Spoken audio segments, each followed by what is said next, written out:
9 féminicides depuis le mois de janvier. C'est effroyable. Mais il faut comprendre où la problématique aussi. Puis nous, c'est ce qu'on fait ici. Depuis novembre 2025, le nombre de demandes d'aide à la ressource pour hommes de la Haute-Yamaska a triplé. L'organisme de Granby, qui vient en aide aux hommes qui ont notamment des comportements violents, compte une 60aine de noms sur sa liste d'attente du jamais vu en 35 ans. Souvent, quand nos hommes appellent, c'est soit qu'ils vont avoir été arrêtés, qu'ils vont être menacés par le DPJ, qu'ils vont être menacés par madame. C'est toujours quand c'est rendu à la limite de là. Si je te demande de l'aide, c'est parce que c'est ici et maintenant que j'en ai besoin. Moi, j'ai donné un vrai coup dans ma vie, puis c'est un coup de pied dans le derrière.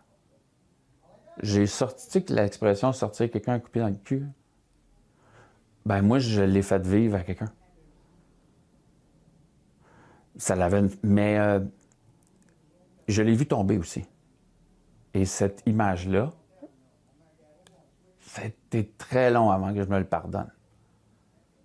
Mais il a fallu que je me le pardonne parce que je mourrais en dedans. Je mourrais en dedans. Mais avant de me le pardonner, j'ai cheminé. J'ai demandé de l'aide. Et parmi les choses que j'ai faites, c'est que je n'ai pas recommencé. Il y a des personnes qui pensent qu'un homme, c'est irrécupérable. C'est faux, je veux dire. Tant qu'il y a une volonté de se prendre en main, on peut toujours aider la personne, peu importe à quel niveau qu'elle est dans sa violence. C'est important que si la personne veut se prendre en main, qu'on puisse l'aider. Donc, il n'y a pas personne qui est irrécupérable si la personne est prête à s'investir pour corriger ses actions ou ses perceptions ou ses agissements. La rage qu'on avait en dedans, adore quelque part. C'est ça que je travaille beaucoup, beaucoup, beaucoup. Tu sais, je vais avoir 72 ans. Mais oui, mais c'est ça qui est beau. Il y a des gens qui me connaissent quasiment depuis toujours, puis ils ont dit « Quelle sorte de médicaments t'as pris? T'es plus le même homme. » C'est pas des médicaments. Puis moi, je le dis, hein, c'est ressources pour hommes, c'est pas une honte d'aller là. C'est... En tout cas, dans des cas comme le mien, c'est plus que nécessaire. En fait. Moi, ces gens-là ici, là, je les remercierai jamais assez parce qu'en réalité, ils m'ont sauvé la vie. C'est ça qu'il faut dire. Ils m'ont sauvé la vie. Ils ont sauvé ma vie de couple, puis ils ont sauvé ma vie de famille en même temps. T'sais. Ce qui est triste, c'est que souvent, ils ne savent même pas qu'ils font de la violence. Parce qu'à la télé, les gens, ils se battent, ils crient, ils tuent.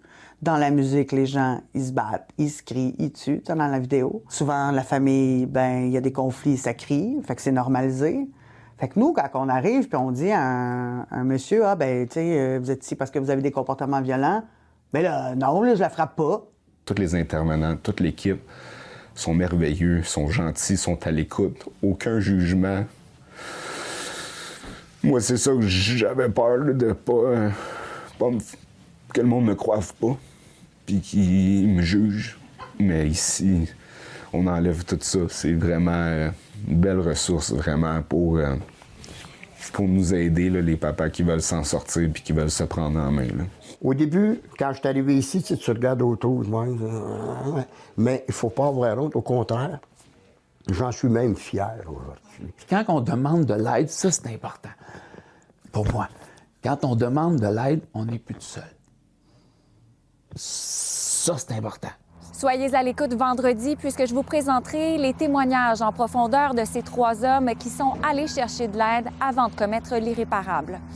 À Granby, Alexandra Paré pour Nouveau Info.